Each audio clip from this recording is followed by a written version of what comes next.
Tunaelewana watu wa Makueni? Sasa mimi nimekuja hapa kuwauliza ndugu zangu. Tafadhali. Mimi nataka niwaulize, kwanza wacha tusimamishe mambo ya rege, tusimamishe mambo ya kubadilisha katiba, tusimamishe mambo ya vyeo, mamlaka, nini ya viongozi. Kwanza tubadilisheni uchumi. Na kwanza tuanze na hawa watoto wa Kenya. Tuko na vijana milioni 4. Wako na certificate, wako na diploma, wako na degree, hawana ajira. Saa hizi wameingia wengi wao kwa madawa, wengine wameingia kwa uhalifu, wengine wameingia kwa depression. It is a national crisis of unemployment in Kenya. Na ni lazima tutatue kwanza hiyo changamoto ya ukosefu wa kazi. Tupange vile hawa vijana watapata ajira, wajisimamie, wasiingie kwa madawa, wasiingie depression, wasiingie kwa uhalifu. Tunakubaliana watu wa Makueni? Na mimi nasimama hapa mbele yenu. Mimi ninasema vile tulikuwa tumepanga ndani ya Big Four. Mimi nawaambia watu wa Makueni, mwaka ujao tunaweka bilioni 100 katika mipango na miradi itakayopatia hawa vijana wetu milioni 4 nafasi ya ajira katika taifa letu la Kenya. Nyinyi mnanielewa? Jambo la pili, wafanyabiashara wengi hawa wadogo hawana title deed, hawana logbook, hawana mahali ya kukopa pesa. Wanaenda kukopa pesa kwa Shylock, wengine wanaenda Fuliza, wengi wameingizwa kwa CRB.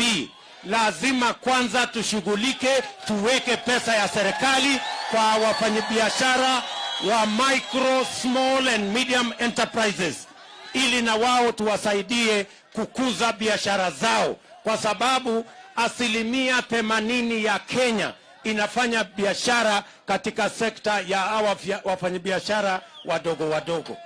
Mimi nauliza nyinyi watu wa Makueni, kweli ama kweli? Mahali pazuri pa kufanya biashara, sheria ya kulinda biashara yao, na pesa ambayo itatumika kama mikopo bila ya wao kuweka kwa CRB, kwa sababu wanakopa kwa Fuliza ama kwa Shylock. Nyinyi mnanielewa? Tuko pamoja? Jambo la tatu, nasema ya kwamba lazima tuinue wakulima, tuwapatie mbegu na mbolea na soko ya sawasawa, na tuondoe mabroka na makateli. Ndio tuhakikisha kwamba mkulima anapata bei ya haki na pia mnunuzi anapata bei nafuu. Ndio tuweze kutembea Kenya pamoja tukiwa watu wa taifa moja. Hiyo ndio tunaita bottom up. Bottom up inaanza na hawa watoto wetu ambao hawana ajira, tuwatafutie ajira kwanza.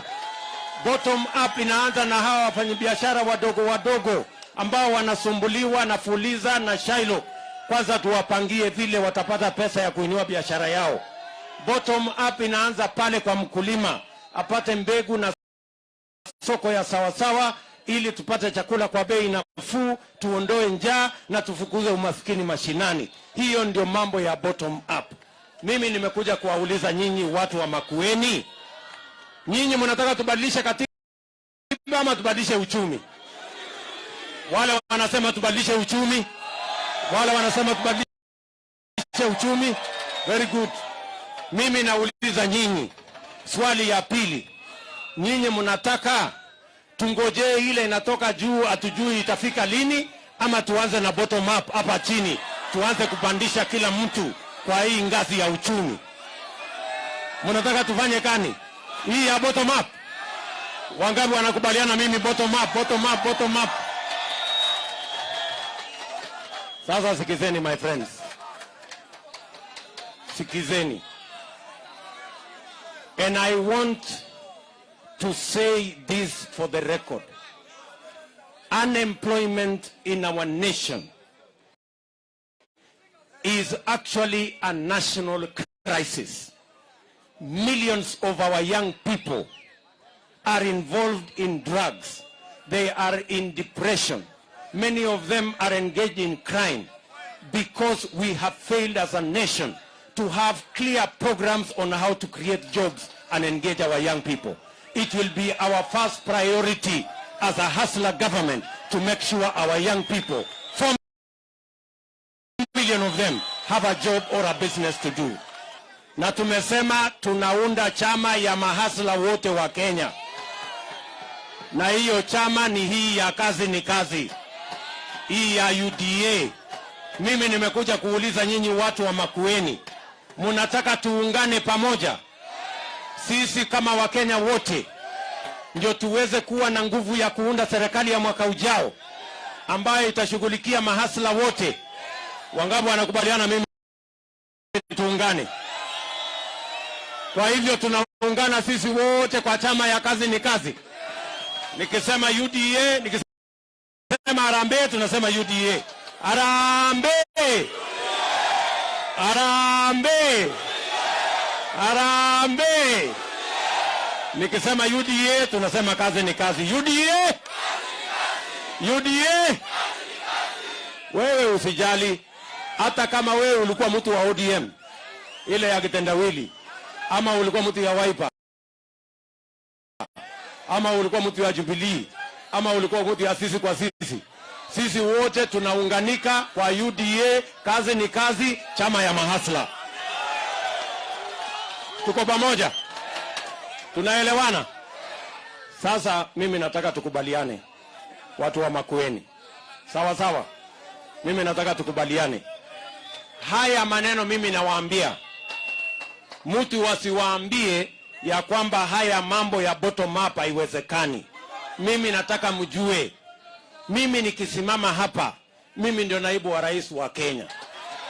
Na mimi si mjinga, na mimi si wazimu, na mimi sikunywangi pombe, mimi si mlevi. I know what I am saying. Ninyi mnanielewa?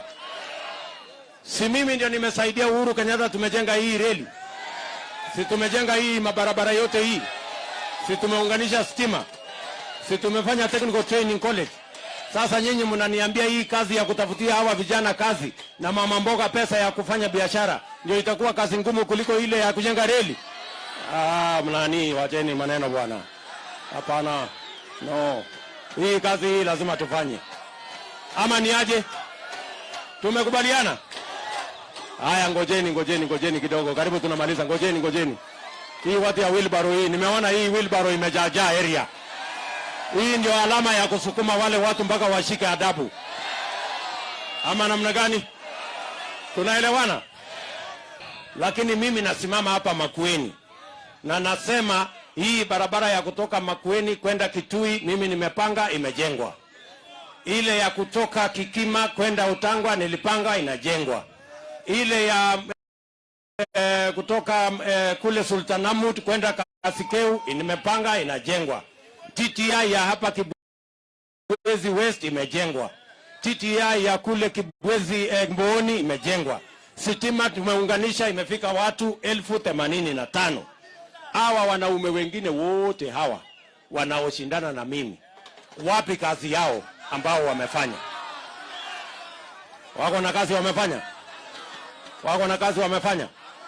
Sasa nyinyi mutachagua mtu mwenye ako na ishara ya kazi amefanya, ama mutaenda kupata karata ya pata potea na wale watu ya guesswork? Kwanza nyinyi bado mko na biashara na mtu ya kitendawili? Bado mko na biashara na mtu ya kitendawili? Kwanza amejaribu kuwaeleza TBM ni nini? Na ile ria amewaambia ni kitu gani? So safari hii tunaunda serikali ya mahasla kweli? Tumekubaliana? Watu wa Makueni tunakubaliana?